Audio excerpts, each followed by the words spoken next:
Hello दोस्तों, नमस्कार। एक बार फिर से स्वागत है आपका अपने लोकप्रिय YouTube channel HP TET TGT में। गाइज, आज हम आपके लिए लेकर आए हैं एक और पार्ट जो हम 1000 MCQ की सीरीज़ शुरू की थी हिमाचल प्रदेश टैट एग्ज़ाम के लिए। इसके साथ ही TGT कमीशन के लिए भी इक्वली इंपॉर्टेंट है। उसी के संदर्भ में पार्ट 6 लेकर आपके सामने आए हैं। आज हम डिस्कस करेंगे 20 क्वेश्चन। ये 20 क्वेश्चन होंगे साइकोलॉजी के ऊपर बेस्ड। तो गाइज, इससे पहले कि वीडियो को शुरू करूँ, मैं आपको बता दूँ कि हमारी इस सीरीज़ के कैरेक्टरिस्टिक्स क्या क्या हैं। तो दोस्तों, हमने 1000 MCQ सीरीज़ शुरू की है for all HP TET exam, arts, non medical, medical, JBT और LT के लिए, जो जून जुलाई में होना तय हुआ है। और कोविड को देखते हुए लग रहा है कि इसको शायद और भी पोस्टपोन किया जाए, बट आपको अपनी प्रेपरेशन तैयार शुरू करनी होगी गाइस, क्योंकि आपकी प्रेपरेशन अच्छी होनी चाहिए। टैट का एग्ज़ाम कभी भी हो सकता है। आप टाइमली अगर प्रेपरेशन करते हो तो आप उसके बाद टैट इजीली क्लियर करके आप TGT के लिए अप्लाई कर सकते हो। मैं आपको बता दूं, अगर आपको पता नहीं है, कि TGT कमीशन के लिए आपका टैट क्लियर होना चाहिए। ये आपको बिल्कुल ध्यान रखना है, क्योंकि बहुत सारे साथी होते हैं कि उनका कमीशन भी नज़दीक आने वाला होता है लेकिन टैट उनका क्लियर नहीं हो पाता है। तो इसलिए आप विशेष ध्यान रखें कि इस वाला जो टैट है वो आपका क्लियर हो। तो गाइज, हम एक बार फिर से बता दूं, अगर आप नया जुड़े हैं, कि 1000 MCQ सीरीज़ में हम जो सब्जेक्ट कवर करने वाले हैं वो है सोशल स्टडी। सोशल स्टडी में history, geography, economics, political science, physics, chemistry, maths, ये सभी सब्जेक्ट हम कवर करने वाले हैं। अगर आपने हमारी प्रीवियस वीडियो देखी है इस सीरीज़ की, तो आपको पता है कि इन सब में से हमने क्वेश्चंस लिए थे डिस्कस करने के लिए। Hindi, English, psychology, Himachal GK और इंडिया जीके, ये भी हम इस सीरीज़ में कवर कर रहे हैं। इसके साथ ही मैं आपको बता दूं, ये पार्ट 6 है, जिसमें हम डिस्कस करेंगे साइकोलॉजी के 20 क्वेश्चन। गाइज, आज मैं साइकोलॉजी के 20 क्वेश्चन आपसे डिस्कस करने वाला हूं, क्योंकि हर टैट के एग्जाम में साइकोलॉजी के आते हैं, क्वेश्चन आते हैं। गाइज, आज की वीडियो में आपको एक गारंटी कहना चाहता हूं कि जो ये 20 क्वेश्चन होंगे गाइज, ये इतने इंपॉर्टेंट है कि यहाँ से और इससे रिलेटेड क्वेश्चन 20 के 20 आपको टैट के एग्जाम में देखने को मिलेंगे ही। ये मैं आपको दावे के साथ कह सकता हूँ। गाइज, बहुत बड़े ही इंपॉर्टेंट क्वेश्चन आए हैं। ये आप इस वीडियो को लास्ट तक जरूर वॉच करें। अगर आपको वीडियो को पूरा वॉच करने के बाद लगता है कि कंटेंट अच्छा नहीं था, तो आप अपनी राय कमेंट सेक्शन में जरूर दे सकते हैं। बट मैं जहाँ तक मुझे लगता है और मेरे हिसाब से साइकोलॉजी की ये जो टॉप क्वेश्चन है गाइस, ये आपको पता होना ही चाहिए। इसके साथ ही आप अपनी प्रेपरेशन को भी बूस्ट कर सकते हैं इन क्वेश्चंस को देखकर कि कितना आपको इसमें से आता है। ये बेस्ट वीडियो होगी HP टैट आर्ट्स के लिए, मेडिकल के लिए, नॉन मेडिकल, LT, JBT और जहाँ पर भी साइकोलॉजी आती है। ओके, तो गाइस, इसके साथ ही मैं बता दूँ, ये है पार्ट 6। इससे पहले हमने पार्ट 1, पार्ट 2, पार्ट 3, पार्ट 4 और पार्ट 5 ऑलरेडी अपलोड किया है अपने हमारे यूट्यूब चैनल में। अगर आपने अभी तक वो नहीं देखा है तो जाकर उनको वॉच कर लीजिए, तभी आपको सीरीज़ में आप इंजॉय कर सकते हैं। नेक्स्ट है कि गाइस, वीडियो को शुरू करने से पहले मैं आपको एक चीज़ फिर से रिमाइंड कर दूं, अगर आपने अभी तक हमारे चैनल HP टैट TGT को सब्सक्राइब नहीं किया है तो सब्सक्राइब कर लें, क्योंकि हम आपके लिए टीचर रिक्रूटमेंट से संबंधित ऑथेंटिक और एग्जैक्ट जो इन्फॉर्मेशन है वो आपके लिए प्रोवाइड करते रहते हैं। आपने देखा होगा कि पिछले कल मतलब 6 मई को शास्त्री का कमीशन का रिजल्ट डिक्लेयर हुआ है। हमने अपनी एक्सपेक्टेड कट ऑफ में बताया था कि फर्स्ट वीक ऑफ मई जो है शास्त्री और TGT आर्ट्स का रिजल्ट आने वाला है। तो गाइज, हम बिल्कुल ऑथेंटिक इन्फॉर्मेशन आपके लिए लाते हैं, तो आपको ये चैनल जरूर सब्सक्राइब करना चाहिए अगर आप टैट या TGT कमीशन की प्रेपरेशन करते हो। तो खैर, choice is yours. Okay, let's start the video. तो फर्स्ट क्वेश्चन है, और इस सीरीज का 101वां क्वेश्चन है, सृजनात्मकता मुख्य रूप से डैश से संबंधित है। गाइज, आपको बताना है कि जो क्रिएटिविटी है, क्रिएटिविटी किस थिंकिंग से संबंध रखती है। क्या वो कन्वर्जेंट होती है, डाइवर्जेंट होती है। इसके अलावा 5 प्रकार की थिंकिंग होती है, अगर आपको पता नहीं है। Direct thinking, imagination thinking, divergent, convergent, और एक होती है क्रिटिसिज्म, मतलब किसी को आलोचनात्मक चिंतन। तो ये 5 तरह की चिंतन होती है। अगर आपको भी इसके बारे में पता नहीं है गाइज, तो मैं आपको बता दूँ, साइकोलॉजी आपके लिए बहुत इंपॉर्टेंट है अगर आपने टैट का एग्जाम क्लियर करना है। पहले मैं इसको बता दूं। और इसके बाद जो मेन चैप्टर है गाइस, वो हमने ऑलरेडी अपने यूट्यूब चैनल में करवा रखे हैं, आपके साथ शेयर कर रखे हैं। अगर आपने वो नहीं देखा है तो उनको आप जरूर देख लें, उसके बाद ही आप साइकोलॉजी के क्वेश्चन कर सकते हो। तो मैं फिलहाल इसका आंसर बता देता हूँ। जो क्रिएटिविटी है गाइज, क्रिएटिविटी डाइवर्जेंट थिंकिंग, जिसको हिंदी में अपसारी चिंतन कहते हैं, डाइवर्जेंट थिंकिंग के अंदर आता है। गाइज, यहाँ पे ध्यान देने वाली बात यह है, क्रिएटिविटी तो डाइवर्जेंट थिंकिंग के अंदर आती है, जबकि जो बुद्धि है, जो माइंड है, जो आपकी इंटेलिजेंस है, बुद्धि है, बुद्धि जो है कन्वर्जेंट थिंकिंग के अंदर आती है। इसके अलावा जो बुद्धिमान बालक है, जो प्रतिभाशाली बालक है, वो भी कन्वर्जेंट थिंकिंग के अंदर आते हैं। ये आपको ध्यान रखना है। डाइवर्जेंट थिंकिंग के अंदर क्रिएटिविटी आती है, क्रिएटिव चाइल्ड नहीं। आई होप आप मेरा पॉइंट समझ रहे हैं। गाइज, अगर आपसे सिंपल पूछा जा रहा है, एक बार फिर से बता दूं, क्योंकि क्वेश्चन इतना इंपॉर्टेंट है कि बहुत बार रिपीटेड क्वेश्चन है, बिकॉज अभी सारी और अब सारी में इसमें कन्फ्यूजन होता है, तो इसलिए इस क्वेश्चन को मैंने पहले ही डाला है। और बड़ा ही इंपॉर्टेंट क्वेश्चन है कि क्रिएटिविटी अगर पूछा होगा, क्रिएटिविटी मेनली रिलेटेड टू, मतलब क्रिएटिविटी सिंपल पूछा तो क्रिएटिविटी आप सिंपल कहेंगे कि डाइवर्जेंट थिंकिंग। जिसके अंदर डाइवर्जेंट थिंकिंग होगी वो क्रिएटिविटी उसके अंदर पाई जाती है। लेकिन अगर ऐसा बोला होगा कि क्रिएटिव चाइल्ड या ऐसा प्रतिभाशाली बालक, बुद्धिमान बालक या बुद्धि सिंपल पूछा होगा, तब जो है कन्वर्जेंट थिंकिंग होगी। अगर आपने पूरा इसका कॉन्सेप्ट समझना है तो आप हमारी वीडियो मैंने बनाई है इंटेलिजेंस के ऊपर, एक वीडियो आप उसको वॉच कर सकते हैं, बड़ी ही अच्छी वीडियो और आप लोगों का उस पर अच्छा खासा सपोर्ट मिला है। तो गाइस जाके उस वीडियो को जरूर देख लें। इसके अलावा थिंकिंग करके उस चैप्टर का नाम है, तो आप उसको देख सकते हैं। बढ़ते हैं नेक्स्ट क्वेश्चन की ओर। अगला क्वेश्चन है गाइस, सारे 20 के 20 क्वेश्चन गाइस बिल्कुल एग्जाम ओरिएंटेड है एचपी टेट के लिए, तो इनको आप बिल्कुल अच्छी तरह से समझ ले। बहुत ही रिपीटेड क्वेश्चन है, हो सकता है कि जैसे भी यहाँ पे पहला क्वेश्चन मैंने डिस्कस किया है थिंकिंग वाला, तो मैंने 4-5 क्वेश्चन इससे रिलेटेड आपको बता दिया, किसी भी तरह का क्वेश्चन आ सकता है और आएगा इसी में से ये गाइस, ये मैं आपको कन्फर्म बता दूँ, मतलब इंटरलेट हो सकता है थोड़ा बहुत। जो नेक्स्ट क्वेश्चन है वो है, खिलौने की आयु कौन सी अवस्था को कहा जाता है, मतलब टॉय एज किसे कहते हैं। गाइज मैंने ये चीज़ भी बहुत बार आपको बताई है। जो इसका राइट आंसर होगा वो होगा option number b, little childhood, उत्तर बाल्य अवस्था। गाइज उत्तर बाल्य अवस्था सबसे पहले मैं टाइम पीरियड बता दूं, 6 से लेकर 12, 6 से लेकर 12 साल या उम्र तक की जो एज है, जो लेवल है, इसको लिटिल चाइल्डहुड के अंदर आता है। अब इसको क्यों कहा जाता है, इससे पहले मैं आपको बता दूं, जो शिशावस्था होती है जिनको इन्फेंसी कहते हैं, इसका टाइम पीरियड आपको पता होना चाहिए। इसका टाइम पीरियड होता है 0 से 2। अर्ली चाइल्डहुड पूर्व वाले अवस्था का होता है 2 से लेकर 6, और लिटिल चाइल्डहुड का होता है गाइज 6 से लेकर 12, जबकि 12 से 18 एडोलसेंस या किशोरावस्था का होता है, जो अभी आप वीडियो में आगे देखेंगे। तो गाइज टॉय एज जो है वो लिटिल चाइल्डहुड को कहते हैं, क्योंकि इस एज में जो 6 से 12 है, छात्र जो है 6-7 साल के बाद स्कूल गोइंग मतलब एज हो जाती है, स्कूल गोइंग एज भी कहते हैं इसको, ये भी याद रखना है, क्वेश्चन यहाँ से भी बना हुआ है ऑलरेडी कि स्कूल गोइंग एज किस अवस्था को कहते हैं, तो लिटिल चाइल्डहुड को कहते हैं। तो ये 6 से लेकर 12 ये आपको याद रखना है। स्कूल गोइंग एज ये तो आपको पता ही है ना कि 6-7 साल के बाद वो बच्चे स्कूल जाते हैं जो मतलब गवर्नमेंट स्कूल में जाते हैं। ओके, इसके अलावा आपको ये ध्यान रखना है कि 6 से लेकर 12 तक स्कूल गोइंग एज है, उसी के साथ आपको ये ऐड कर लेना है लर्न करने के लिए टॉय एज भी यही होती है, मतलब खेलने की या खिलौने से संबंधित एज जो है वो भी यही होती है। गाइस एक चीज़ मैं आपको और बता दूं, यहाँ पे प्याजे का, जीन प्याजे ने भी 4 मतलब लेवल में, 4 स्टेजेस में कॉग्निटिव डेवलपमेंट का एक सिद्धांत दिया है, कॉग्निटिव डेवलपमेंट, जिसमें 4 स्टेजेस में बताया गया है बालकों की एज को। उनके साथ आपको कंफ्यूज नहीं होना है। उसमें जो 4 है वो सेंसोरी मोटर स्टेज है, प्री ऑपरेशनल स्टेज है, कंक्रीट ऑपरेशनल स्टेज और फॉर्मल ऑपरेशनल स्टेज है। वो भी हमने अपने यूट्यूब चैनल में करवा रखा है, अगर आप चाहते हैं तो वहाँ से देख सकते हैं। उनके साथ आपको कंफ्यूज नहीं होना है, वहाँ पर मैंने आपको ट्रिक बताई है कैसे आप इनमें से कंफ्यूज नहीं हो सकते हो।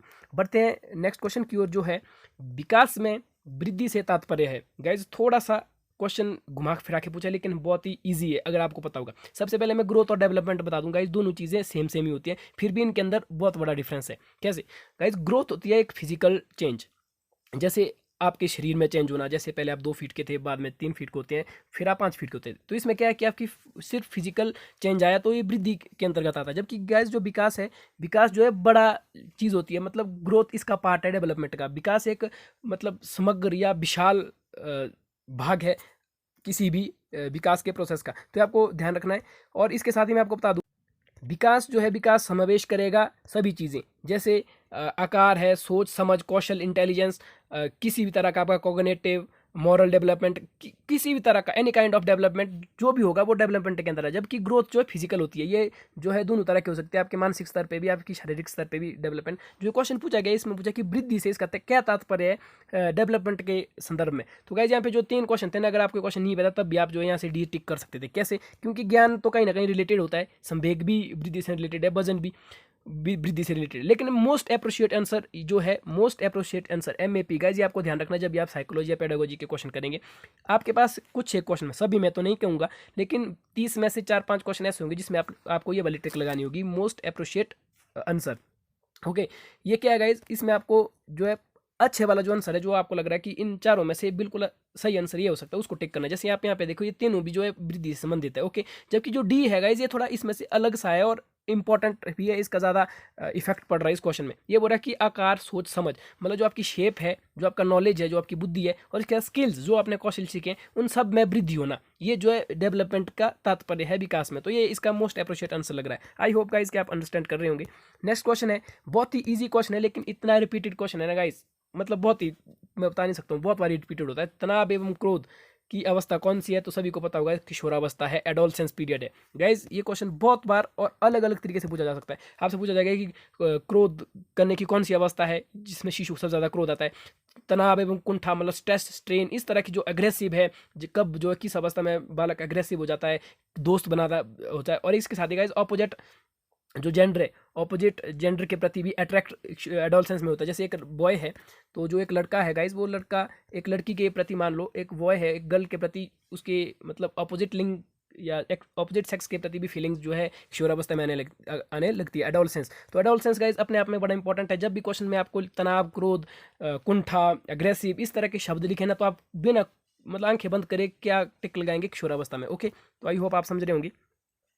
नेक्स्ट क्वेश्चन है बच्चे के विकास के शिरस्त सिद्धांत के अनुसार निम्न में से कौन सा कथन सत्य है। गाइस शिरस्त जो होता है 2 टर्म होती है, ये आपको ध्यान रखना है, यहाँ से जरूर क्वेश्चन पूछा जाता है। विकास का सिद्धांत, जो विकास अपने आप में एक बड़ा इंपॉर्टेंट चैप्टर है साइकोलॉजी में, वहीं से पूछा जाता है। बहरहाल मैं आपको बता दूं 2 टर्म होती है, एक होती है स्फेलोकॉडल, एक होती है गाइस प्रॉक्सिमोडिस्टल। प्रॉक्सिमोडिस्टल। ओके, मैं अब इनके अंदर आपका डिफरेंस क्लियर कर देता हूँ। गाइज आप नोट्स बनाएं, बिकॉज मैं एग्जाम ओरिएंटेड चीज़ें ही आपको बताता हूँ। गाइज सबसे पहले प्रॉक्सिमोडिस्टल। आप जानते हैं गाइज विकास एक बहुत बड़ी क्रिया है, विकास अलग अलग तरीके से होता है। आपके पास 3-4 एक्सप्लेनेशन दी होगी, जैसे यहाँ पे देख सकते हैं। विकास जब सिर से पैर की ओर होता है, हमारी एक सिद्धांत है विकास का, जिसमें ये कहा जाता है कि सर से पैर की ओर विकास होता है। गाइज जब ये वाला विकास होता है सर से लेकर पैर तक, उसको हम बोलते हैं शिरस्त सिद्धांत, या इसको बोलते हैं शिरोपदी सिद्धांत। इस तरह से भी हिंदी में कहते हैं शिरोपदी सिद्धांत, मतलब सर से लेकर पैर तक जब विकास होता है उसको बोलते हैं शिरोपदी सिद्धांत, और इंग्लिश में बोलते हैं स्फेलोकॉडल। इंग्लिश में याद करना बिल्कुल ईजी है, 2 ही टर्म में आपको याद रखनी। हिंदी में थोड़ा कन्फ्यूजन होता है, बिकॉज मैं खुद इस स्फेलोकॉडल से याद रखता हूँ। तो स्फेलोकॉडल हो गई सर से लेकर पैर की ओर, यानी किसका राइट आंसर ए होगा। गाइस मैंने एक चीज़ बताई आपको, प्रॉक्सिमोडिस्टल। प्रॉक्सिमोडिस्टल भी बहुत बार आता है कि प्रॉक्सिमोडिस्टल क्या होता है। प्रॉक्सिमोडिस्टल होता है गाइस जब विकास मध्य भाग से परिधि की ओर होता है, या ऐसा भी हो सकता है कि जब विकास केंद्र से लेकर बाहर की ओर होता है। केंद्र से लेकर बाहर मतलब आउटर की ओर, मतलब जैसे फॉर एग्जांपल ना गाइस, ये आपका सर्कल है, मान लो ये सर्कल है, ये इसका सेंटर है। जब सेंटर से ऐसे बाहर की ओर जो इसकी परिधि है, सर्कमस्टांस है, सर्कमफ्रेंस है, सॉरी माफ कीजिएगा गाइस, स्लिप टंग हो गई। जो मतलब सेंटर से लेकर आउटवर्ड जो बाहर की तरफ होता है गाइस विकास, वो किस में आता है, प्रॉक्सिमोडिस्टल में आता है। आपको ध्यान रखना है। 2 टर्म फिर से मैं बता दूं बड़े इंपॉर्टेंट है, एक है स्फेलोकॉडल प्रिंसिपल, दूसरा है प्रॉक्सिमोडिस्टल प्रिंसिपल। आई होप गाइस कि आप इंजॉय कर रहे हैं क्वेश्चंस को, एग्जाम ओरिएंटेड क्वेश्चन ये सारे हैं। बट द नेक्स्ट क्वेश्चन की ओर, बहुत ही फंडामेंटल और आसान क्वेश्चन है। अगर आपको नहीं आता तो इसका मतलब आप साइकोलॉजी आपने आज तक पढ़ी नहीं, और मतलब आप सीरियस कैंडिडेट नहीं हो। बिल्कुल इजी क्वेश्चन है, इस सबको आना चाहिए। और इसका आंसर मैं आपको बता देता हूँ क्या है, व्यवहार का अध्ययन। आधुनिक मनोविज्ञान क्या है गाइस, वो है व्यवहार का विज्ञान, जिसको कहते हैं स्टडी ऑफ बिहेवियर। इसके अलावा गाइस इसमें एडिशनल इन्फॉर्मेशन क्या है, क्योंकि ये तो आपको पता ही होगा कि आधुनिक मनोविज्ञान का अर्थ होता है व्यवहार का अध्ययन। आप यहाँ पे मन, आत्मा, शरीर ये सब देख रहे हैं। इसके अलावा इसमें जो क्वेश्चन बनता है वो इस तरह से बनता है, जैसे मन का अध्ययन, स्टडी ऑफ माइंड। सभी को पता है कि पहले जो है मनोविज्ञान को स्टडी ऑफ माइंड भी कहते थे। तो किस साइकोलॉजिस्ट ने कहा, ये चीज़ें एग्जाम में पूछी जाती है। तो इन जो मैं भी बताने वाला हूँ इनको आप जरूर नोट करें, बड़े इंपॉर्टेंट चीज़ें गए।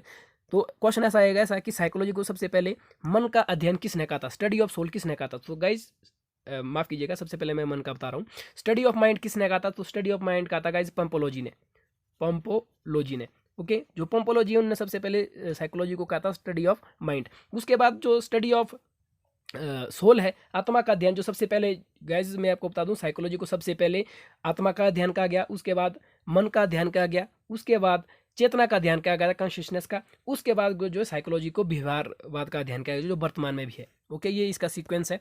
तो यहाँ पे जो आत्मा का अध्ययन है, स्टडी ऑफ सोल का गया था, ये किसके द्वारा कहा गया था गाइज, तो एरिस्टोटल मतलब जिनको हम अरस्तु कहते हैं, एरिस्टोटल, डिकार्टे और प्लूटो, 3 साइकोलॉजिस्ट थे गाइज। एक प्लूटो, अरिस्टोटल जिनको हम अरस्तु कहते हैं, और डी कार्टे, ये 3 साइकोलॉजिस्ट थे जिनने सबसे पहले मनोविज्ञान को स्टडी ऑफ सोल कहा था कि ये आत्मा का विज्ञान है। उसके बाद धीरे धीरे विकास हुए, धीरे धीरे शोध हुए और स्टडी हुई साइकोलॉजी में। आप जानते हैं कि विलियम बोल्टन ने 1879 में साइकोलॉजी की लैब बनाई थी, मनोविज्ञान की प्रयोगशाला प्रथम जर्मनी के लिप्जिंग शहर में। तो इस तरह से धीरे धीरे जब साइकोलॉजी का विस्तार हुआ, अध्ययन हुए, शोध होने लगे, तो साइकोलॉजी को एक अलग सब्जेक्ट के रूप में स्टडी करने लगा, क्योंकि पहले जो है साइकोलॉजी को फिलोसफी के साथ, दर्शन शास्त्र के साथ अध्ययन करते थे। तो वर्तमान में जो इसका स्वरूप क्या है, वो व्यवहार का अध्ययन है, तो आपको याद रखना है। और फादर ऑफ बिहेवियरिज्म, ये आपको पता होना चाहिए कि साइकोलॉजी इज स्टडी ऑफ व्यवहार या बिहेव, ये किसने कहा था, ये भी आपको याद होना चाहिए। तो ये वॉटसन ने कहा था, जे.बी. वॉटसन, इसके साथ ही वुडबर्थ, जे.बी. वुडबर्थ, और तीसरे स्किनर थे। ये 3 साइकोलॉजिस्ट थे जिन्हें व्यवहारवाद का समर्थन किया था कि साइकोलॉजी जो है वो व्यवहार का अध्ययन है। किसने कहा, मैं फिर से बता दूं, जे.बी. वॉटसन, ओके, इसके अलावा वुडबर्थ और स्किनर ने कहा था। और फादर ऑफ बिहेवियरिज्म साइकोलॉजी भी वॉटसन को ही माना जाता है, जेबी वॉटसन को ही इसका जनक कहा जाता है। बढ़ते हैं नेक्स्ट क्वेश्चन की ओर। गाइस बहुत इंपॉर्टेंट क्वेश्चन है, मतलब ये क्वेश्चन तो इतना इंपॉर्टेंट है ना कि अगर आप साइकोलॉजी पढ़ी है आपने और आपने टेट या टीजीटी का एक्सपीरियंस थोड़ा बहुत भी, तो आपको पता ही है कि आईक्यू का कितना इंपॉर्टेंट रोल रहता है साइकोलॉजी में ही। आपने नॉर्मल दिनचर्या में भी आईक्यू का कहीं ना कहीं सुना है। साइकोलॉजी में बहुत इंपॉर्टेंट क्वेश्चन है गाइज ये। सबसे पहले गाइज मैं आपको इसका फॉर्मूला बता देता हूँ क्वेश्चन को पढ़ने से पहले। गाइज आईक्यू जो है, आईक्यू का फॉर्मूला होता है IQ equal to MA divided by CA into 100। अब ये क्या है, अब इसको आप अच्छी तरह समझे। गाइज आईक्यू जो है, MA होता है मेंटल एज, MA मतलब मेंटल एज जिसको हिंदी में बोलते हैं मानसिक आयु। CA होता है क्रोनोलॉजिकल एज, क्रोनोलॉजिकल एज जिसको कहते हैं वास्तविक आयु, जो एक्चुअल एज है, मल्टीप्लाई बाय 100। जब अब इस फॉर्मूले में छात्र की मानसिक आयु मतलब जो उसका कॉग्निटिव लेवल है, सोचने और समझने का, तर्क शक्ति का, बौद्धिक स्तर जिस लेवल का है, जिस आयु वर्ग का है, उसको जब आप अंश में डालते हो, डिनोमिनेटर में डालते हो, और डिनोमिनेटर में क्रोनोलॉजिकल एज मतलब वास्तविक एज जिस जो उसकी एक्चुअल बर्थ एज के हिसाब से है, उसको डालते हैं और उसको 100 से मल्टीप्लाई करते हैं, तो आप आईक्यू को फाइंड आउट कर सकते हैं। गाइस जैसे 2-3 क्वेश्चन बनते हैं। सबसे पहले क्वेश्चन देखो यहाँ पे है, आईक्यू के जन्मदाता कौन है? ये है टर्मन। ओके, आईक्यू के जन्मदाता है टर्मन। क्यों है, क्योंकि ने जगह जो आईक्यू का टेबल दिया था, आईक्यू का टेबल। गाइज यहाँ पे एक एक वर्ड इंपॉर्टेंट है, तो ध्यान से सुने। आईक्यू के जन्मदाता ये है, लेकिन अगर ऐसा पूछे कि आईक्यू का फॉर्मूला किसने दिया था, MA किसने दिया, तो वो भी आपको मैं बताने वाला हूँ, इसलिए आप ढंग से समझे। अगर पूछे कि आईक्यू के जन्मदाता कौन है, तब आएंगे टर्मन। और ऐसा पूछे कि आईक्यू का टेबल किसने दिया था, तो वो भी किसके द्वारा दिया था, टर्मन ने। गाइस अब आप बोले टेबल क्या होता है? गाइस टेबल होता है जिसमें मतलब हमें ऐसा बताते हैं कि 90 से लेकर 110 तक एवरेज छात्र है, 110 से लेकर 120 तक जो है तीव्र बुद्धि वाला है, 120 से 140 जीनियस छात्र है, प्रतिभाशाली है, या 50 से 70 तक जो है मंद बुद्धि है, या 20 से 30 तक जड़ बुद्धि है। इस तरह की जो अलग अलग मतलब इनको एक टेबल में व्यवस्थित किया ना, अरेंजमेंट में, मतलब एक सिस्टमेटिकल ऑर्डर में रिप्रेजेंट किया, वो किसने किया? टर्मन ने किया। तो ये आपको ध्यान रखना है। अगर पूछे कि आईक्यू का जो फॉर्मूला है, आईक्यू का फॉर्मूला किसने दिया, तो आईक्यू का फॉर्मूला गाइज वो किसने दिया है, वो स्टर्न ने दिया। ये आपको ध्यान रखना है। आईक्यू का कॉन्सेप्ट, आईक्यू का पूरा फॉर्मूला जो मैंने अभी बताया आपको, MA/CA इंटू 100, वो किसने दिया है? स्टर्न ने दिया है। गाइज अगर आप इस क्वेश्चन के साथ कंफ्यूजन है कि क्वेश्चन में क्या बोला गया, आईक्यू मापन के, ध्यान रखें, आप सिर्फ आईक्यू नहीं बोला, आपको बोला है मेजरमेंट भी आगे, कि आईक्यू को फॉर्मूला तो स्टर्न ने दिया, मैंने अभी बताया आपको। यहाँ पे ऑप्शन ए दिख रहे हैं आपको। स्टर्न ने क्या दिया? आईक्यू का पूरा फॉर्मूला। टर्मन ने आईक्यू को फिर मापा। जैसे उस फॉर्मूले के बाद जब उन्होंने अलग अलग वैल्यूज निकाली, एक्सपेरिमेंट्स किए, उसके बाद जब टेबल के रूप में व्यवस्थित किया, मापने का काम किया टर्मन ने। इसके अलावा बीने आपको दिख रहे हैं गाइज, जो बीने है साइकोलॉजी में बड़ा इंपॉर्टेंट नाम है, उनने MA मेंटल एज के बारे में बताया था कि मेंटल एज कैसे निकालते हैं, वो किसने दिया था? बीने ने। तो 3 नाम है, 3 इंपॉर्टेंट नाम है इंटेलिजेंस वाले चैप्टर में, आईक्यू वाले चैप्टर में। पहला स्टर्न ने क्या दिया था? आईक्यू का पूरा फॉर्मूला। बीने ने क्या किया था? मेंटल एज का कॉन्सेप्ट दिया था। इसके अलावा इन्हें एक कारक सिद्धांत भी दिया है। यूनिफैक्टर थ्योरी भी बीने के द्वारा दी गई है। तो ज़्यादा जानकारी के लिए फिर से मैं कहूँगा कि आप हमारा साइकोलॉजी की प्लेलिस्ट बनी है चैनल में यार, उसको देखो, काम की चीज़ है, एग्जाम ओरिएंटेड चीज़ उसमें बताइए। टर्मन मैंने भी बताया कि आईक्यू का कोई ने मापा है, टेबल इन आईक्यू का दिया है। तो गाइज हो सकता है कि वीडियो थोड़ी लंबी बने, लेकिन यार तो बताना भी सब चीज़ें आपके लिए ज़रूरी बन जाती है, या तो अंदर से सेटिस्फेक्शन ही नहीं मिलती है। तो बहरहाल आई होप कि आप एंजॉय कर रहे हैं वीडियो को। नेक्स्ट क्वेश्चन है 108वां क्वेश्चन, कोहलर वर्ग का विकास का सिद्धांत निम्न में से किससे संबंधित है? गाइस सबसे पहले आपको ये पता होना चाहिए कि कोहलर वर्ग है, कोहलर वर्ग एक ऐसे साइकोलॉजिस्ट थे जिनने एक सिद्धांत दिया था, प्रिंसिपल दिया था। मतलब जैसे आप जानते हैं कि ना साइकोलॉजी में अलग अलग सिद्धांत देते हैं, जैसे लैंग्वेज डेवलपमेंट है, कॉग्निटिव डेवलपमेंट है, मॉरल डेवलपमेंट है, सोशल डेवलपमेंट है। उस तरह से कोहलर वर्ग ने उन्होंने जो विकास का सिद्धांत दिया था वो किससे रिलेटेड था? तो गाइज वो था आपके ऑप्शन नंबर सी, नैतिक विकास। जो मॉरल डेवलपमेंट है, मॉरल डेवलपमेंट कोलबर्ग के द्वारा दी गई थी। आप जानते हैं जो जीन पियाजे उन्होंने कॉग्निटिव डेवलपमेंट का सिद्धांत दिया था, तो आपको ध्यान रखना है। जबकि जो चॉम्स्की और एरिक्सन है उनका लैंग्वेज डेवलपमेंट से, जो भाषा विकास है उससे संबंधित है। जबकि आप यहाँ पे मॉरल डेवलपमेंट देख रहे हैं, इसका राइट आंसर कोलबर्ग हो जाएगा। जबकि यहाँ पे सोशल डेवलपमेंट ही है गाइज। सोशल डेवलपमेंट में 2-3 नाम ज़्यादा फेमस है। एक बाइगोत्स्की जिन्हें ZP की बात की थी, जोन ऑफ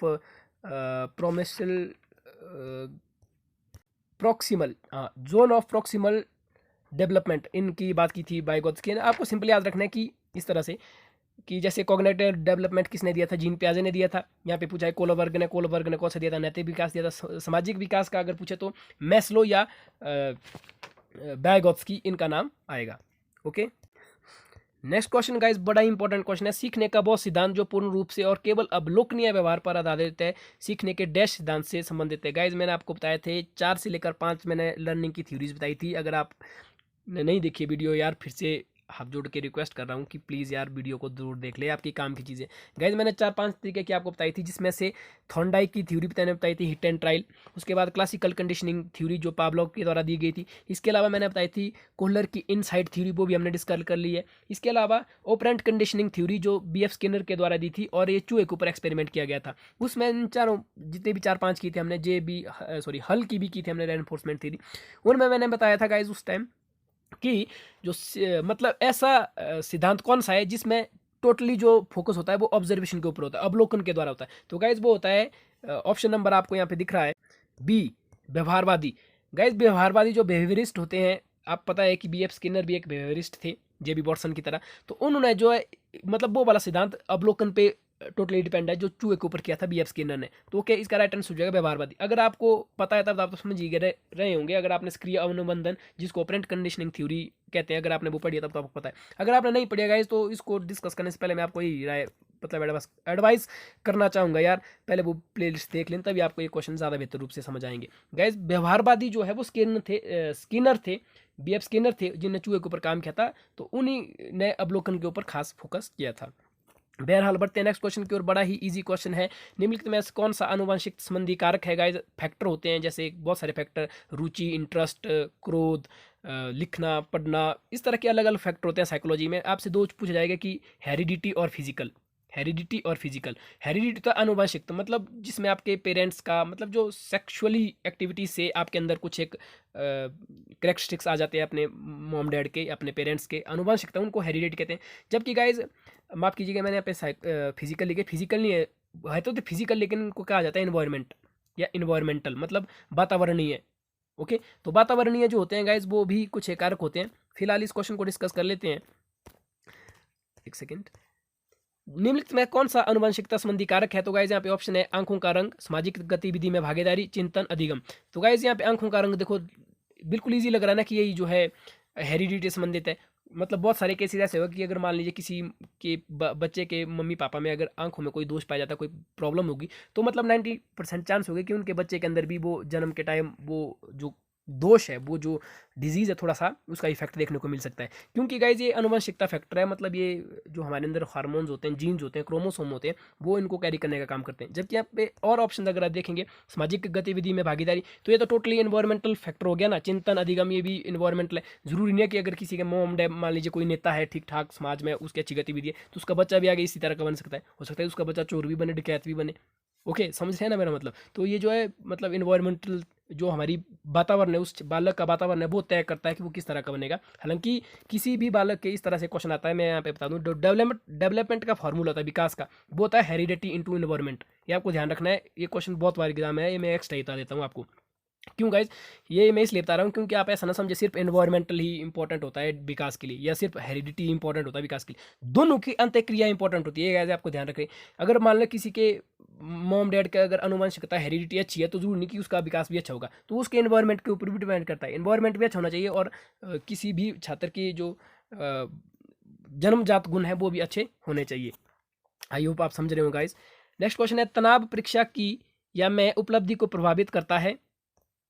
यह तथ्य किस संबंध को प्रकट करता है? The anxiety effects examination performance. Guys मतलब चिंता से आप जानते हैं कि जब भी एग्जामिनेशन में इस तरह की एंग्जाइटी होती है, तनाव रहता है कि यार अच्छी प्रेपरेशन नहीं है, तो जाहिर सी बात है उसकी परफॉर्मेंस जो है, परफॉर्मेंस पर जो आपका नतीजा होना चाहिए उसके ऊपर कहीं ना कहीं प्रभावित करता है। तो आप इन चार ऑप्शन में से आपको टिक करना है कि किसके कारण मतलब हो सकता है इन दो के रिलेशनशिप है। तो आपके ऑप्शन ए दिख रहा है यहाँ पे, इमोशन है, संवेग है। जहाँ पे भी आपसे इस तरह पूछे कि एंग्जाइटी हो रही है, इस तरह से मतलब आपके इमोशन से जुड़ा हुआ क्वेश्चन पूछे, तो आप सीधा ही इमोशन का ऑप्शन ढूंढना। अगर आपको क्वेश्चन नहीं मिला तब भी आप इसको ए ऑप्शन टिक कर सकते थे, क्योंकि बाकी में तो इमोशन दिया ही नहीं है। अगर बाकी में इमोशन दिया होता तब थोड़ा सा क्रिटिकल हो सकता था चूज करने के लिए। बाकी देखते जब मैंने इस क्वेश्चन को देखा तो सीधा इसका यही राइट आंसर था। बिकॉज क्योंकि आपसे क्वेश्चन ही पूछा गया कि एंग्जाइटी हो रही है, किसी भी कंडीशन में एंग्जाइटी हो रही है, चिंता हो रही है या टेंशन हो रही है, तो जाहिर सी बात है इफेक्ट करेगा जो भी आप आउटकम देना चाहते हो। तो कॉग्निशन इमोशन जो है इसका राइट आंसर होगा। कॉग्निशन आपको पता है, संज्ञान जो है आपका बौद्धिक स्तर, मतलब आपको कितनी प्रिपरेशन है, आपका कितना आपका जो बौद्धिक स्तर है, सोचने समझे कि कितना आपने लर्न किया है, और इमोशन, ये दोनों इस चीज़ को प्रभावित करेंगे। तो गाइज यार मैं अपनी तरफ से पूरी कोशिश कर रहा हूँ कि आप गाइज के साथ अच्छा सा मैं एक सेशन रख सकूँ। आई होप कि मैं भी तक अच्छा कर रहा हूँ। नेक्स्ट क्वेश्चन है, बहुविध बुद्धि का सिद्धांत किसने प्रतिपादित किया था? गाइज बहुत इंपॉर्टेंट। तो इसका जो राइट आंसर है वो है Herbert Gardner, option C Herbert Gardner. इन्होंने जो है मल्टीपल इंटेलिजेंस की बात की थी। गाइस जब मैंने इंटेलिजेंस का चैप्टर किया था, सबसे पहला ही चैप्टर आई थिंक वो पहला या दूसरा जो हमारी प्लेलिस्ट है, उसमें मैंने क्लियर बताया था कि कोई भी टेट का एग्जाम ऐसा नहीं है जहाँ से बुद्धि के ऊपर 5 से लेकर 6 क्वेश्चन नहीं आते। गाइस जो है अभी जिस क्वेश्चन पेपर से हम क्वेश्चन डिस्कस कर रहे हैं, ये प्रीवियस ईयर का क्वेश्चन पेपर टेट का है, वहीं से हम ये क्वेश्चन डिस्कस कर रहे हैं। तो अब खुद ही लगाओ, आपने अभी तक बुद्धि के कम से कम 3 से 4 क्वेश्चन डिस्कस कर लिए हैं, अभी तक सिर्फ 11 क्वेश्चन डिस्कस किए, तो खुद सोचो कितने इंपॉर्टेंट क्वेश्चन है। उसमें मैंने बताया था कि अलग अलग साइकोलॉजिस्ट ने अलग अलग सिद्धांत दिए थे। जैसे चार्ल्स स्पीयरमैन ने द्विकारक सिद्धांत दिया था, वो भी मैंने बताया। चलो जिनने नहीं देखा उनको मैं जल्दी जल्दी बता दूं। चार्ल्स स्पीयरमैन ने 2 फैक्टर थ्योरी दी थी, द्विकारक सिद्धांत दिया था। पूरी थ्योरी क्या है तो आप जाके विजिट कर सकते हैं हमारे चैनल को, वहाँ हमने अच्छी तरह से दिया है। इसके अलावा यहाँ पे थर्स्टन है, थर्स्टन भी एक साइकोलॉजिस्ट थे जिन्हें समूह कारक थ्योरी दी थी, ग्रुप फैक्टर थ्योरी। समूह कारक थ्योरी किसने दी थी? थर्स्टन ने। हार्वर्ड गार्डनर ने भी जैसे बताया मल्टीपल इंटेलिजेंस थी, बहुबुद्धि सिद्धांत, जबकि यहाँ पे ऑप्शन नंबर डी है ये इंटेलिजेंस से संबंध नहीं रखते हैं। इसके अलावा मैंने पूरा इंटेलिजेंस के चैप्टर में हर एक चीज़ गाइज 99.9% कंटेंट आपको उस वीडियो में दिया है, आप उसको जाकर जरूर वॉच कर लें। यार गाइज मैं अपने चैनल का प्रमोशन नहीं कर रहा हूँ, आपके फायदे की बात ही कर रहा हूँ, आप जाके बस देख लो वीडियो बस। बढ़ते हैं नेक्स्ट क्वेश्चन में। कौन सा आयु वर्ग किशोरावस्था को सम्मिलित करता है? एडोलसेंस, बिल्कुल बच्चे वाला क्वेश्चन था, बहुत इजी। कभी कभी जो है 2-3 क्वेश्चन टेट वाले बिल्कुल इजी पूछ लेते हैं। सीधा ही ऑप्शन था इसका 12 से 19। आप जानते हैं कि किशोरावस्था जो एडोलसेंस है गाइज, एडोलसेंस का पीरियड क्या होता है? 12 से 18। ओके, जबकि बाकी ऑप्शन भी अगर मैं बताऊं तो जल्दी जल्दी बता दूं। 3 से 11 जो है वो लिटिल चाइल्डहुड है, 1 से 3 इन्फेंसी, 1 से 2 होता है एग्जैक्ट साइकोलॉजी में, बट 1 से 3 भी हम मान लेते हैं इन्फेंसी, जिसको हिंदी में शिशु कहते हैं। 20 से अधिक या 18 से अधिक इसको हम अडल्टहुड बोलते हैं, अडल्टहुड यानी कि व्यवस्क की जो अवस्था होती है। नेक्स्ट क्वेश्चन है, बच्चे शरीर, चरित्र, मूल्य, विचार, विकास, कौशल, इतने सारे फैक्टर दिए, इत्यादि में क्या भिन्न होते हैं? क्यों भिन्न होते हैं? मतलब आप जानते हैं कि किसी भी 2 बच्चे के अंदर इंडिविजुअल डिफरेंस होते हैं, या तो बच्चे किसी के शरीर की बनावट के हिसाब से उनमें डिफरेंस हो सकता है, चरित्र, उनका करेक्टर अलग अलग हो सकता है, उनकी वैल्यूज अलग अलग हो सकती है, उनके थॉट्स ऑब्वियस है कि नहीं होते ना सेम गाइज। तो आपसे पूछा है कि क्यों होता है ऐसा, कि क्यों भिन्न होते हैं कोई भी बच्चे? व्यवहार के हिसाब से उनके स्किल्स अलग अलग होते हैं। तो गाइज इसका जो राइट आंसर होता है ऑप्शन नंबर सी है। जैसे मैंने बताया था कि किसी भी बालक में 2 चीज़ें इंपॉर्टेंट होती है, एक हेरिडिटी, एक एनवायरनमेंट। इन दोनों की अंत्यक्रिया के कारण ही ये सभी चीज़ें संभव है। जब भी आपको कभी ये क्वेश्चन पूछे तो आपको ऑप्शन जिसमें ये दोनों चीज़ें दी होती है, आनुवंशिकता और परिवेश। परिवेश भी गाइस वातावरण होता है, ये तो आपको पता ही है ना, यहाँ पे इंग्लिश में देख सकते हैं एनवायरनमेंट है, तो ये इसका राइट आंसर होगा। बढ़ते हैं नेक्स्ट क्वेश्चन की ओर। नेक्स्ट क्वेश्चन है 115वां। टोलमैन ने अपने सैद्धांतिक दृष्टिकोण को डैश कहा गया है, क्या कहा है गाइस? तो इन्होंने जो अपने जो सैद्धांतिक दृष्टिकोण था, थियोरटिकल व्यूज था, संप्रयोजनवाद, व्यवहारवाद का है, तो ये आपको याद रखना है टोलमैन, और ये भी आपको टोलमैन का याद रखना है। बढ़ते हैं नेक्स्ट क्वेश्चन की ओर गाइस, बड़ा ही इंपॉर्टेंट क्वेश्चन है, इस क्वेश्चन को आप ढंग से समझ ले। रिपीटेड क्वेश्चन है, विकासात्मक कार्य। सबसे पहले मैं किसी भी इस क्वेश्चन को शुरू करने से पहले एक चीज़ बता दूं कि डेवलपमेंट टास्क होते क्या है। चलो राइट आंसर बता देता हूँ, उसका right answer option number B है, हविंगहर्स्ट। जो हविंगहर्स्ट है गाइस, ये इतने इंपॉर्टेंट व्यक्ति है ना, साइकोलॉजिस्ट थे। इन्होंने क्या बताया था कि विकासात्मक कार्य क्या होता है गाइज? जैसे सोसाइटी है, सोसाइटी की हर एक उम्र के वर्ग के व्यक्ति से कोई ना कोई एक्सपेक्टेशन होगी। जैसे मान लीजिए कोई 6 से 12 साल का बच्चा है, जाहिर सी बात है स्कूल में पढ़ता होगा वो, तो उससे समाज क्या उपेक्षा करेगा? यही उपेक्षा करेगा ना, स्कूल में जाएगा, अच्छा खासा पढ़ेगा, मतलब उससे यही उपेक्षा होती है कि वो शिक्षा में अच्छा काम कर सकते हैं, अच्छा पढ़े, अच्छा ज्ञानवर्धन होना उसका, ठीक है। जबकि अगर मान लीजिए कोई 25-30 साल का व्यक्ति है, तो उससे क्या उम्मीद करेगी कि अच्छा खासा मतलब पढ़ लिख कर कहीं अच्छी सी जॉब करे, मतलब शादी ब्याह इस तरह से जो भी है, मतलब जैसे 40 से ज़्यादा का है तो उसे उस तरह की एक्सपेक्टेशन होती है। जैसे कोई लड़की है, लड़की से ज़्यादातर यही एक्सपेक्ट किया जाता है कि वो अच्छा मतलब पढ़ती है, या इस तरह से। यार आप समझ रहे हैं ना मैं क्या कहना चाहता हूँ? मतलब हर एक व्यक्ति से समाज की कुछ अपनी एक एक्सपेक्टेशंस होती है अलग अलग टाइम पीरियड पे। जैसे 5 साल पे कुछ और होगी, जैसे 5 साल पे बच्चे से यही उम्मीद होगी कि जैसे स्कूल जाएगा, थोड़ा बहुत पढ़ेगा, फिर इस तरह धीरे धीरे होता है ना जैसे एक्सपेक्टेशन। तो इस चीज़ के बारे में किसने बताया था गाइस? हबिंगस्ट ने बताया था सबसे पहले। उन्होंने क्या किया था, इन्होंने पूरे मानव टाइम पीरियड का, मतलब बर्थ से लेकर टिल डेथ, इन्हें बताया था बूम टू टूम, मतलब जन्म से कब्र तक की बात जो है हबिंगहर्स्ट ने बताई थी। ये भी आता है कई बार क्वेश्चन की बूम टू टूम मतलब कब जन्म से कब्र तक की बात किसने के द्वारा की गई थी? विकास के रूप में। गए सिर्फ ध्यान रखना विकास के संदर्भ में, तो वो हबिंगहर्स्ट ने बताया था। इन्होंने जो अलग अलग स्टेजेस पे एक्सपेक्टेशंस बताई थी सोसाइटी की, किसी भी मेल या फीमेल से, जब भी वो अलग अलग एज पे पहुंचता है। नेक्स्ट क्वेश्चन है 117वां, क्रमिक विकास से क्या तात्पर्य है? तो गाइज बिल्कुल सिंपल क्वेश्चन है और इसका जो राइट आंसर है वो है ए।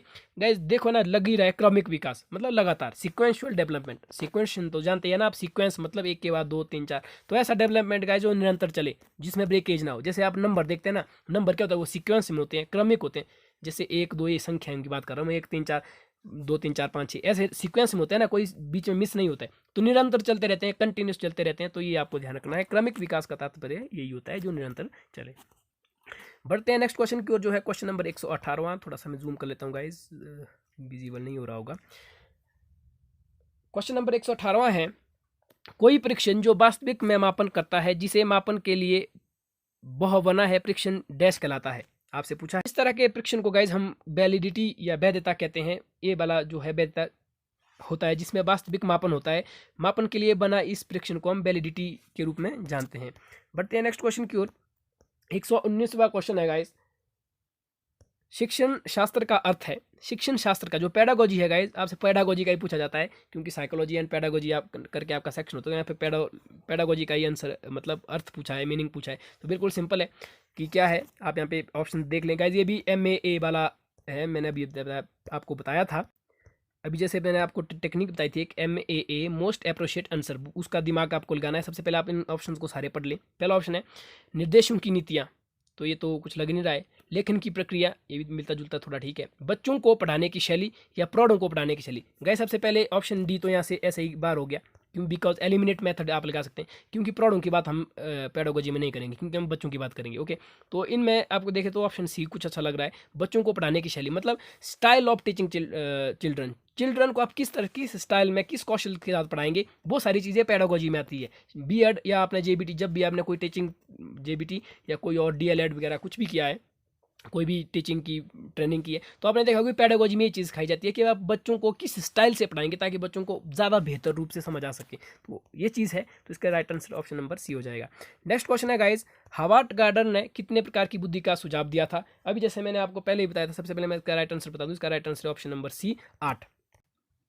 हावर्ड गार्डनर जिनने बहुबुद्धि का सिद्धांत दिया था। एक चीज़ और गाइज, आपने अभी नोट किया कि हावर्ड गार्डनर, पहले भी क्वेश्चन आया था कि बहुबुद्धि का सिद्धांत किसने दिया था, वो हावर्ड गार्डनर ने।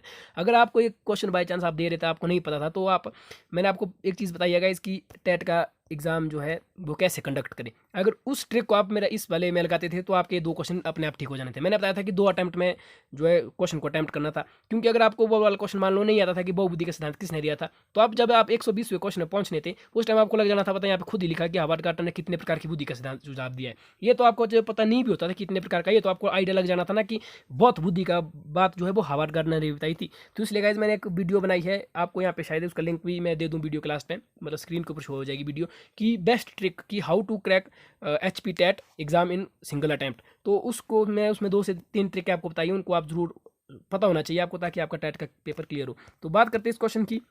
इन 8 प्रकार की जो बुद्धि के बारे में बात की है, मैं जल्दी जल्दी आपको बता दूं, इतनी इंपॉर्टेंट नहीं है। सिर्फ यही पूछा जाता है कितने प्रकार की 8 और किसने दिया था हावर्ड गार्डनर ने बहुबुद्धि, ये नहीं पूछा जाता जो मैं भी बता रहा हूँ। फिर भी मैं आपको बता दूं, न्यूमेरिक, म्यूजिकल, भाषीय, अंत्य व्यक्ति बुद्धि, परा व्यक्ति बुद्धि, प्राकृतिक बुद्धि और अस्तित्ववाद की जो बुद्धि है फीलिंग वाली, इस तरह की जो 8 प्रकार की दी थी, ये इतना इंपॉर्टेंट नहीं है। फिर से मैं बता दूं, इसमें यही इंपॉर्टेंट है कि 8 प्रकार की जो बुद्धि है वो किसके द्वारा दी थी, हावर्ड गार्डनर ने। तो गाइज ये था हमारा आज का सेशन, उम्मीद करता हूँ कि आपको ये पसंद आया होगा। तो एक बार फिर से, अगर आपको ये देखना है कि कैसे आप टेट का पेपर देकर इजीली क्वालिफाई हो सकते हैं, तो आपकी स्क्रीन के ऊपर एक वीडियो शो हो रही होगी, और इसके साथ ही आपको स्क्रीन के ऊपर माता सरस्वती का आइकन दिख रहा होगा, आप उसको क्लिक करके हमारे चैनल को सब्सक्राइब करते हैं। तो ओके गाइज, मिलते हैं नेक्स्ट वीडियो में, तब तक के अपना ख्याल रखिएगा और सरकार के द्वारा दी जा रही सभी इंस्ट्रक्शन का फॉलो कीजिए जो भी कोविड के ऊपर दी जा रही है। ओके, मिलते हैं नेक्स्ट वीडियो में, बाय।